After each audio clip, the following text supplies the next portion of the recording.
This is ClueCon Weekly, the official Free Switch web show produced and broadcasted directly from Free Switch. ClueCon Weekly features live updates from the Free Switch developers and presentations from various pioneers of communications technology. ClueCon Weekly is brought to you by Free Switch Solutions, the official consulting firm of the Free Switch open source project. Get help from the experts. Visit freeswitch.com. ClueCon, the premier technology conference for telecom, WebRTC, IoT, and all things maker. ClueCon is held every year in Chicago, Illinois, and offers an all-day hackathon and 4 days of technology-rich presentations from developers around the world. Learn more at ClueCon.com or call 877-748-CLUE. All right, guys, welcome to ClueCon Weekly. Today is the 21st of December. We're well into the holiday season here. Christmas, Hanukkah, everything's just right around the corner. So today we're just going to hang out. We're going to chat about kind of like what a crazy year it's been so far with Free Switch. I mean, it's just the amount of changes and work that the crew have been doing this year are really out there. We had the biggest ClueCon ever. And speaking of that, we've already got people registering for ClueCon next year. I'll let Brian talk about that a little bit more, and Kathleen. So, just hang out, join in. If you're watching on Facebook or YouTube, you can go to conference.freeswitch.org/VC as in Victor Charles. You'll get dial pad there, call 888. You can join us live too. And we're going to be hanging out here for a little bit today and chatting about stuff, so you guys join on in. Anyway, Kathleen, how are you doing today, ma'am? I'm doing pretty well. I'm excited for the upcoming holidays. It'll be nice to relax a little bit. Yeah, we've got some great things going on. This past week, we had some great bug fixes go in, so it was pretty cool, pretty exciting. Little low-key, but, gearing up for the holiday season, it makes sense. We have some exciting announcements. ClueCon registration is open, and as you mentioned, we do already have people registered. So get in there, get registered. We've got some upcoming guests in January. I believe January is completely booked for ClueCon Weekly, so keep an eye out for those. There are some Facebook events, and there will be some announcements and some tweets and some calendar sharing and stuff like that. And I believe that's it for now in terms of announcements. At least for me. Cool. Thanks, Kathleen. Mr. West, how are you doing over there today, sir? I'm doing good. It's about that time of year, as you can see. I'm mainly wearing this because I forget to get my hair cut, and it keeps me warm and keeps that fro in. Yeah, sure. That's what it is. It is. My hair is a mess. You should see. It's just crazy. Yeah, put your hat back on. Yeah, see why? Anyway, so yeah, everything in Free Switch Land is going along. I'm still looking for people to step up and help with bug marshaling and the new configs. I've almost got some ideas figured out on what I want to do on testing. I think we'll have a meeting sometime in January to finish off some of the final tests or conversions of the wiki to Confluence, because there's not much left to do. And then I have to do some rewrites of some of the sections of the wiki and actually fix some documentation. I have a hit list I'm going to put out that maybe some guys can help me sort on the docs list. But other than that, I'm just getting ready for the holidays. Yeah, cool. And I know I mentioned it earlier and everything, but and Kathleen keeps hitting it. But we had somebody register for ClueCon this week, which is the earliest I think we've ever had somebody register for ClueCon. In the past. Can you remember anybody ever registering in like December for the upcoming ClueCon? I can't. I don't remember. I've slept since then. Wake up! Get to work. There's some days I can't remember what I had for breakfast, but that's neither here nor there. Well, you know what they say: the first 5 days after the weekend are the hardest ones.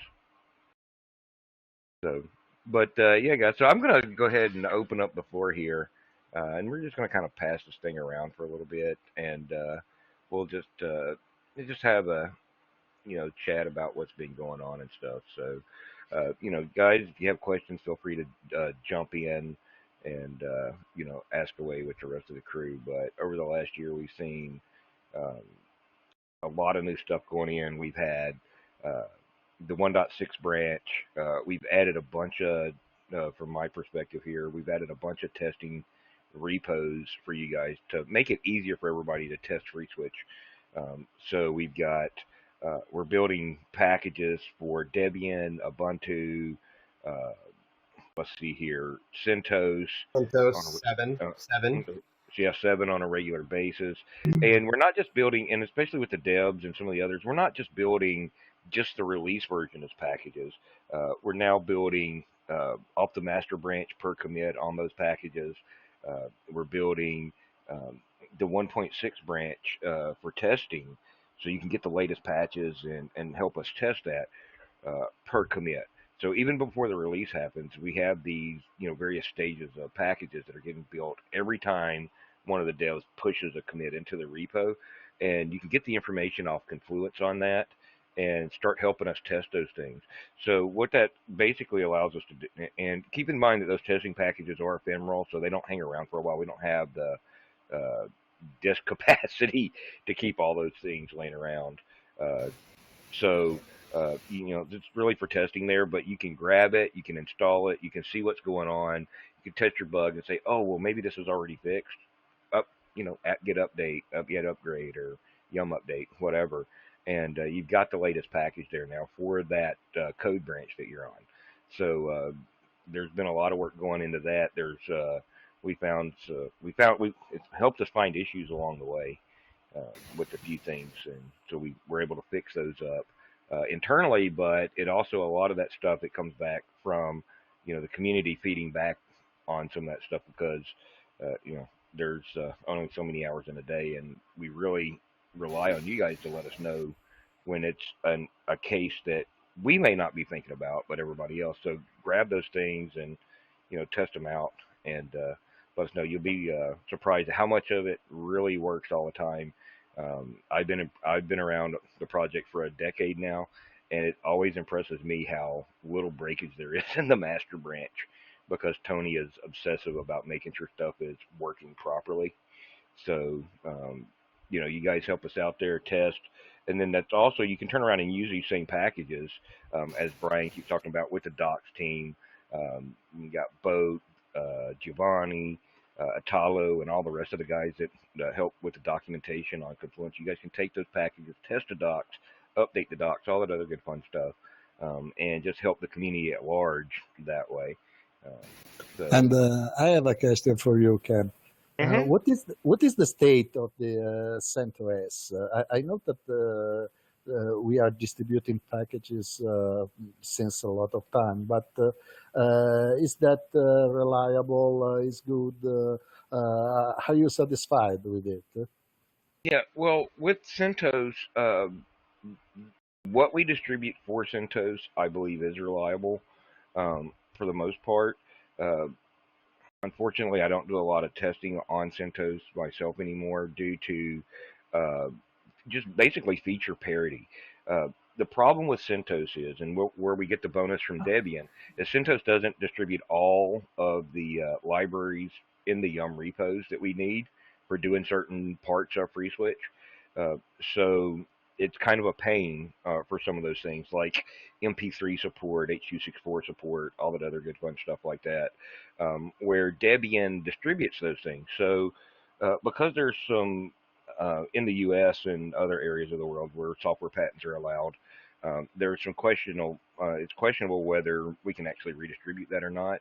And we're coders, not lawyers, so we kind of, defer to the more we're not going to push it stance on that. But people run CentOS all the time. In fact, I don't know. CentOS 5 is getting way long in the tooth now. I don't even know if we can build properly on CentOS 5 anymore, especially out of the master branch. And I don't know that there's a lot of interest in doing that, because that's rapidly approaching EOL even from Red Hat. But 6 and 7 should work. 6 is even getting a little bit long in the tooth, but 7, we're building packages for that ever since 1.6 was initially released. So you can get out there and test that. Um, your, as the old saying goes, your mileage may vary based on your use cases. And we still kind of say if you want the least pain, go to Debian. Yeah, that's definitely. But I will have a customer that will probably need to implement on CentOS because of their mandatory policies, Hmm. and so I will do a lot of testing, and I will give a lot of feedback on that, etc. But it will probably be around. March or April or something like Yeah, well, and we appreciate that, Giovanni. So, I mean, it's guys, for you guys that don't know Giovanni, Giovanni is a longtime contributor to FreeSwitch. He's written modules. He co-authored the Mastering FreeSwitch book. He's written extensively in the documentation, and just provides a lot of stuff from outside the team. Uh, I guess you could say he's our Italian extended team. So if he just does a lot of work there. Can't say enough good things about Giovanni. that. And I'm the Robert De Niro of the team. but yeah, but yeah. So I think on the CentOS, Giovanni, I think probably what needs to be figured out there is a way to simplify installation of some of the third-party libraries that we can't redistribute, but are not distributed in ePail or in the default Yum repos that you get when you install CentOS. So I think that'll make life easier, because I think we'll have to continue to evaluate that, because I think we'll probably see another round of entry libraries that are available on the system probably getting ripped out, over the next year or so anyway. So that's going to be an evolving process, I think. But because it's going to depend on what happens on the other things. So on the other platforms also. So we'll continue doing that. And areas where we can, if we need to release an updated version of a library, like we've done, or if it's a library that's just not provided, but it really should be broken out into a standalone library, like we've done with say Codec 2 and that kind of thing. We'll and where we can host those, we will make those available. So when you install the FreeSwitch repo, you can just get those dependencies. And we do have a mechanism where we can override what's in the distributions uh, package repos on a per case basis, so we don't break everything under the sun. So hopefully we've done a pretty good job on that. And so far, it seems that we have, because we haven't seen a lot of breakage in that area. In fact, I don't think we've seen any. So that's actually worked pretty good. So Cool, perfect. Thank you. Thank you a all lot. right, yeah, no problem. So, so I know Kathleen over there, and I'm going to kind of throw you under the bus for a minute here, Kathleen. Kathleen's been doing a lot of work on, uh, she's really joined the team here in the past year or so. What, maybe 2 years now, Kathleen? I don't know. It seems Yeah, like I forever. like that. And you've really come in and started helping us out with getting guests on this, podcast every week. Uh, I can't do it myself. We cannot pull this off without Kathleen hounding people and saying you're coming on the show. So she's done a killer job. I think. How many guests for the new year have you already got lined up, Kathleen? Just a quick estimate. Oh, I think we have the next 2 months, if not slightly less than that, covered. So it's doing pretty well. Yeah, so that's really cool. And another thing that she's been doing is dealing with the social media aspect and getting the word out about Free Switch and these podcasts and stuff. So Kathleen, tell us a little bit about how much work that takes you to do, so these guys get an appreciation of how that's changed over the last, literally how that's changed over the last, 12 to 18 months, and what you're doing there. Um, Well, Well, it's been a little bit interesting because having to move into using Facebook and Twitter and all the different sort of platforms to better communicate, you have to sort of set up a ground level of things, and there's been some interesting trial and error, what works and what doesn't, trying to figure out how much information I can cram into a single tweet, um, as opposed to creating an event on Facebook where I can fill it with everything under the sun. So it's been an interesting process, but I think it's going pretty well. And I think it's kind of actually exciting that we get to use Facebook Live. And for those of you watching this, we're um, sort of doing that, and that's kind of a fun, exciting way to communicate. It's new. It's a little different. It doesn't work for everybody, but it's interesting to see. So um, that's fun. It's a lot of work though. A lot of work because you have to keep watching, and since we have so many um, avenues of communication, we have the IRC channels, the HipChat, Facebook, Twitter, the mailing list, um, making sure, and even Reddit, making sure to keep an eye on everything so that questions get answered in a timely manner can be a bit interesting because you don't want to end up wasting all of your day surfing social media and getting stuck in a uh, Reddit rabbit hole um, if you find an interesting article or anything like that. But um, yeah, it's fun and it's interesting and it is a lot of work, but it's kind of satisfying. So it's good. I don't know if that answers your question very well, Ken, but Yeah. there it So, is. and I know we get this information out there all the time and everything, but for Free Switch and ClueCon, what are Twitter accounts and that they can hit for that to follow on Twitter or Facebook? Well, we have both a Free Switch and a ClueCon channel. So I highly recommend following both. ClueCon will get much more busy the closer we get to uh, ClueCon.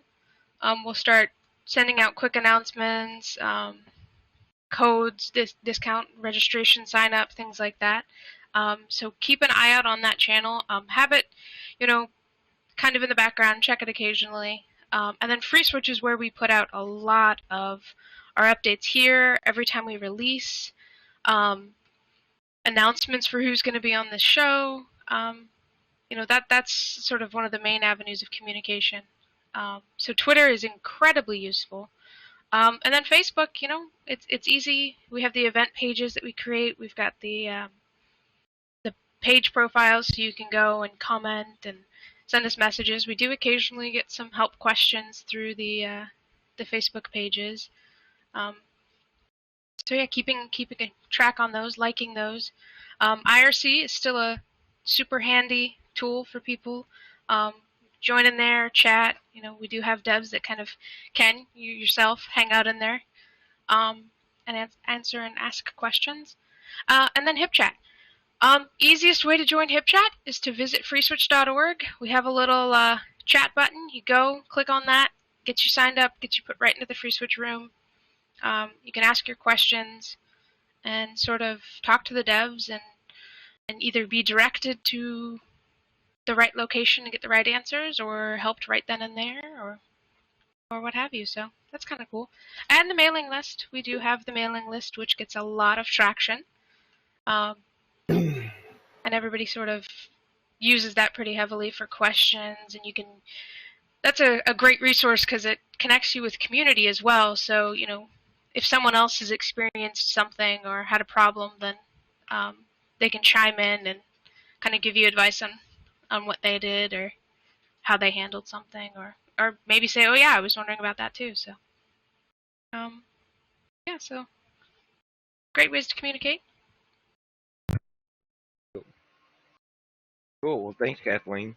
I think Brian's over there having some fun with the telespammer and everything, so we'll give him a minute to deal with that. But while we're waiting, while we got different things going on, it's just that time of the year, the holidays, and a lot of us are old school phone telephone people, And even though we do this all digitally now, everybody I think can relate to this for just a minute.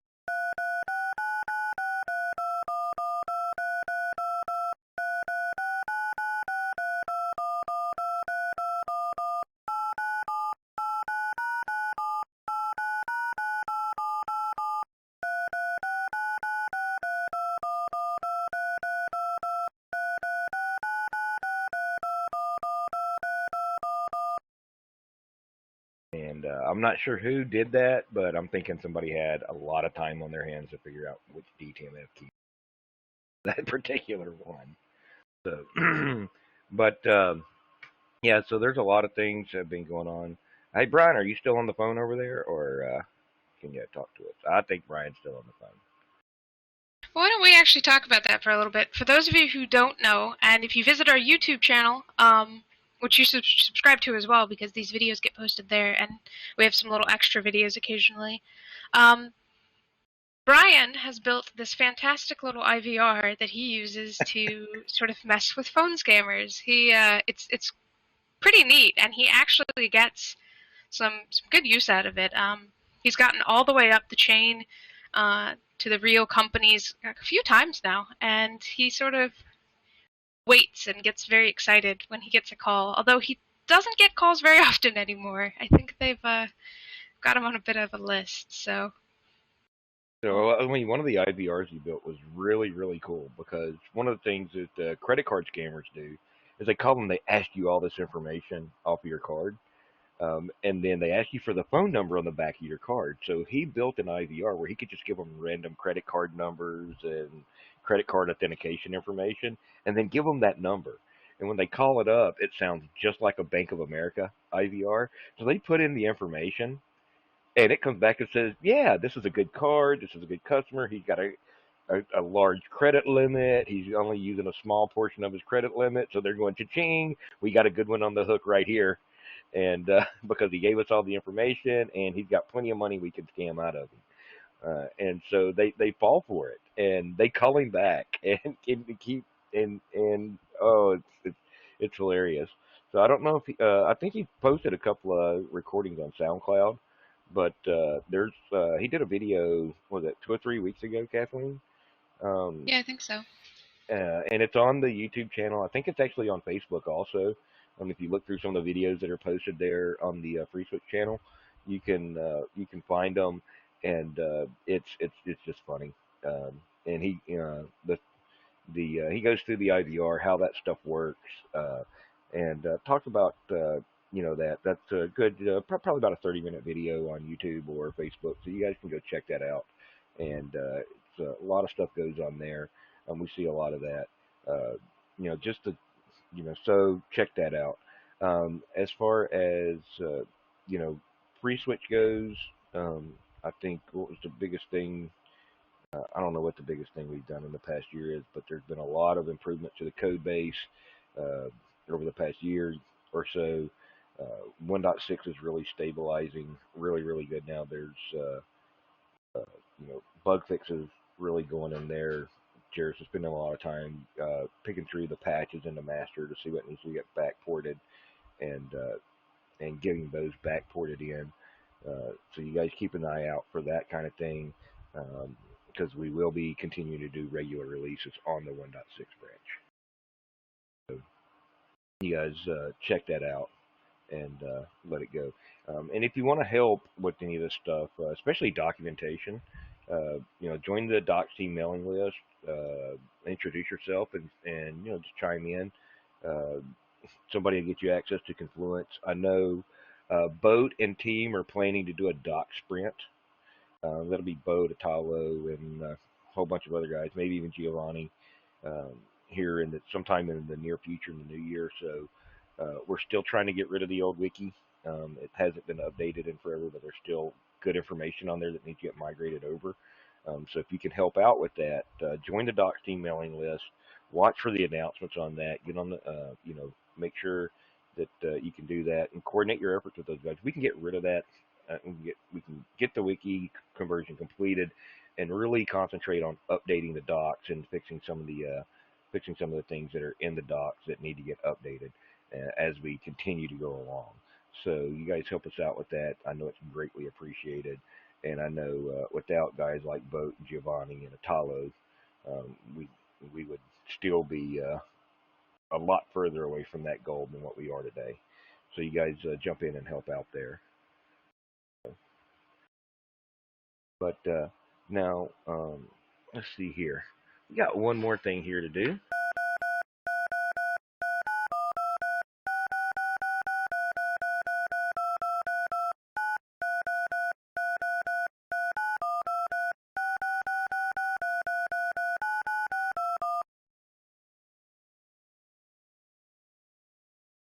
Yay! Jingle Happy bells. Christmas! Yeah. So, uh, yeah, man. I mean, I can't believe the year's over already. It's it's been a fun ride and everything. ClueCon bigger than ever this year. Um, I just don't know where the years went. Um, you know, I don't know what else can we talk about, Kathleen? That's gone crazy good this year. Well, I can't say for sure because I haven't done an exact count, but it might be fair to say that this year had more pull requests go in to the code than before. I think we've been doing a really great I would, job, and we kind of appreciate the community's input on that. Having people find stuff they want to add or bugs that they found and they fixed themselves. It's been an awesome help. Um, so that's yeah, kind of well, cool. It's it's I mean the hundreds. I don't know where we're at on pull requests, but I would say you're probably accurate on that. With that continues to grow, we continue to get good patches there. We continue to get some questionable patches there, but by and large, the community is really good about and working with the dev team and coming up with a solution. So I mean, sometimes you write a patch and it's not always the best way to do it. Um, with your working with the dev team will give you feedback. I do patches sometimes, and I'm like, hey Tony, does this look right? And he's like, no, that's wrong. Go do it this way.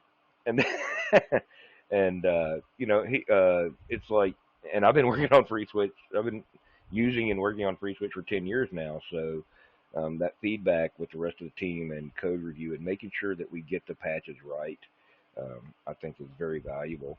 And you get to the point where in doing and going through that process, not only does it make you a better coder, but it also makes your patches better and it makes the project as a whole better. So, help us out there. Uh, Continue, doing that. And if you want to know how to do a pull request, go check out Confluence. There's a page on there. Just search. It's easy to find with Google FreeSwitch Confluence pull request, and it'll take the first link on the page will be directly there, or you can just go to Confluence on freeswitch.org. There's a search box in the upper right corner, and just type in pull request. It'll take you right to the page, and they're step by step. We use uh, Atlassian Stash, which is a lot like GitHub. I think they call it Bitbucket now. So you can get your own fork of FreeSwitch, just like if it was on GitHub. You can do your patches there and then do the pull request back. It's all documented on how to do it, and it's really straightforward and fairly easy to do. So, especially if you're familiar with Git or GitHub, you'll know what you're doing without really having to ask. And plus, the documentation makes it super easy too. So you guys bounce in there and go with that.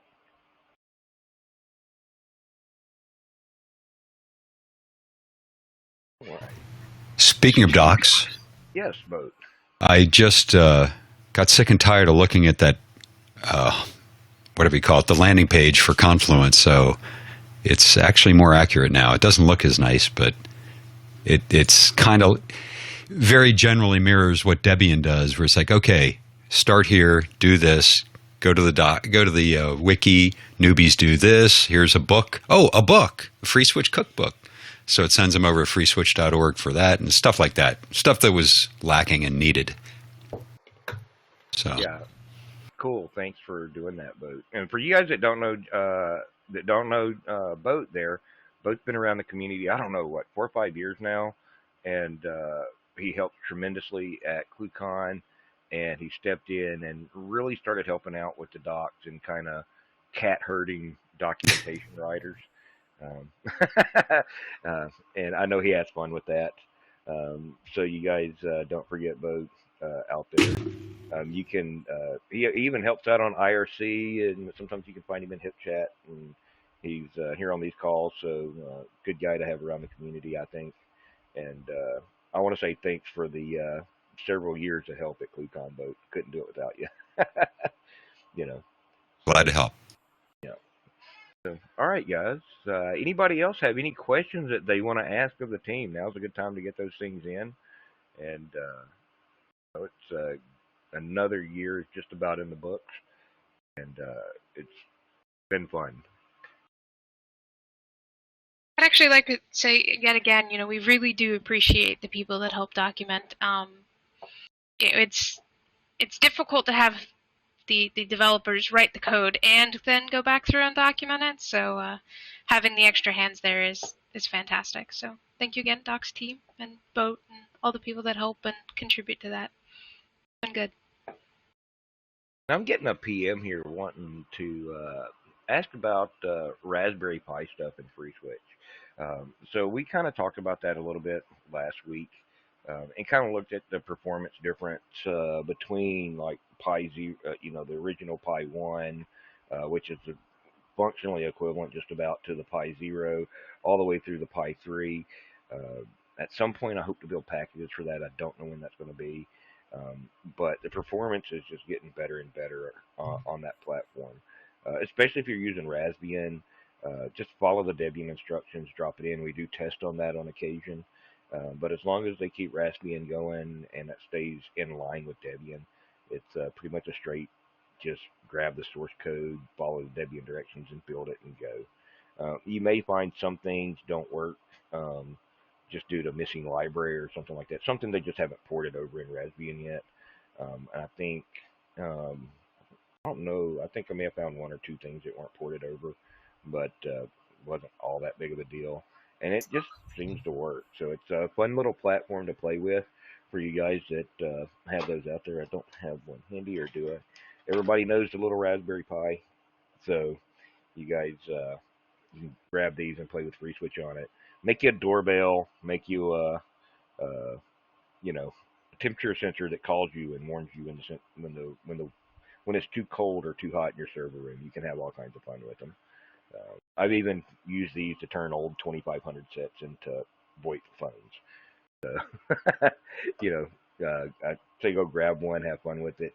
If you don't have a Raspberry Pi handy, there's things like the BeagleBone Black, and they've got the new chip out now. There's this whole arena is exploding in cheap, cost-wise single board computers that have as much horsepower as computers that we had 10 years ago sitting on our desktop, 46s, and in some cases they seem even faster. And they're on par with processing power of like an iPhone 6 or something like that. So go out and grab one, play with it, download FreeSwitch onto it, just check it out a Git and follow the docs on it, and you can get it going. Pretty cool stuff to deal with there. You never know what you're going to run across. I know we've got, I don't know if I've got anything handy here, but there's all kinds of fun stuff. I know we've talked about 3D printing in the past.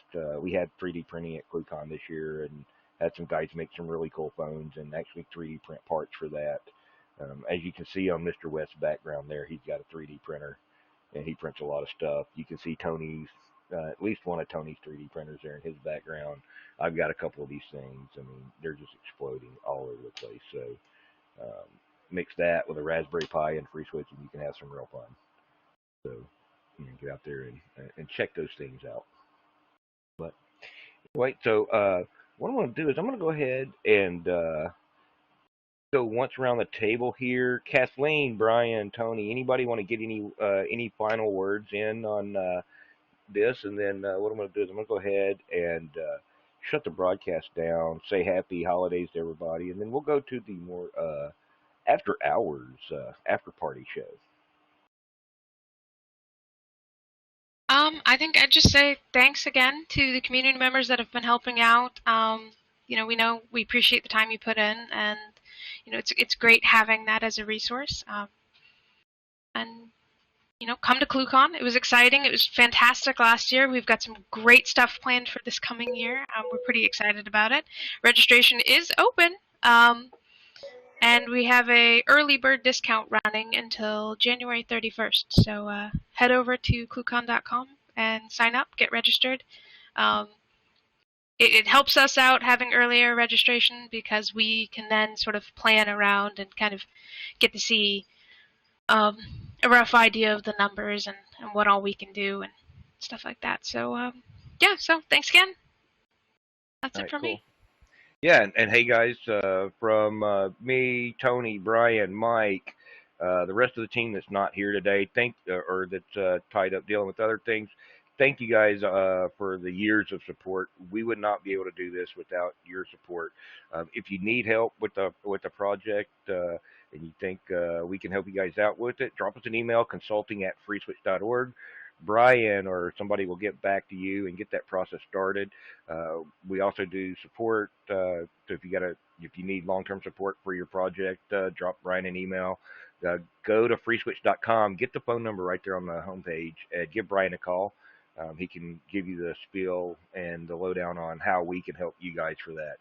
You want to find out more about the Free Switch project, go to freeswitch.org. You can find all the links for getting it there. You can find out how to contribute to the project. There's even a core team link there so you can know about the guys. You can know more about us and who we are and everybody that really helps with the team. And plus, it's not just a core team. There's more information on some of our extended team there too. So go check that out, and don't forget, follow us on Facebook, like us on Twitter, or maybe I got that backwards. Click the subscribe button below the video, and you'll get the updates on that. And we'll be back here in January. Let's see, where's my calendar at? Let's see here. We're back the first week of January, Kathleen. Yes, we will. And I believe. Tentatively, we have some exciting things planned for that. I will be demonstrating some Free Switch sort of projects from the cookbook, so we'll sort of get some good demonstrations there, and have video documentation, which will be another level of documenting the code. So we're pretty excited about that, I think. Cool. So you guys don't forget to join in there. We're here pretty much every Wednesday at 1 p.m. U.S. Eastern Time. That's about 6 p. GMT right now, I think, or maybe it's 5 p. GMT. Daylight Savings Time is so you guys join us back then, and we'll be back here next week. Thanks, guys, and have fun. You've been watching ClueCon Weekly. Tune in every Wednesday at 1 p.m. Eastern Time, or visit us online. Please follow the Free Switch team on Twitter and Facebook by visiting our site at freeswitch.org.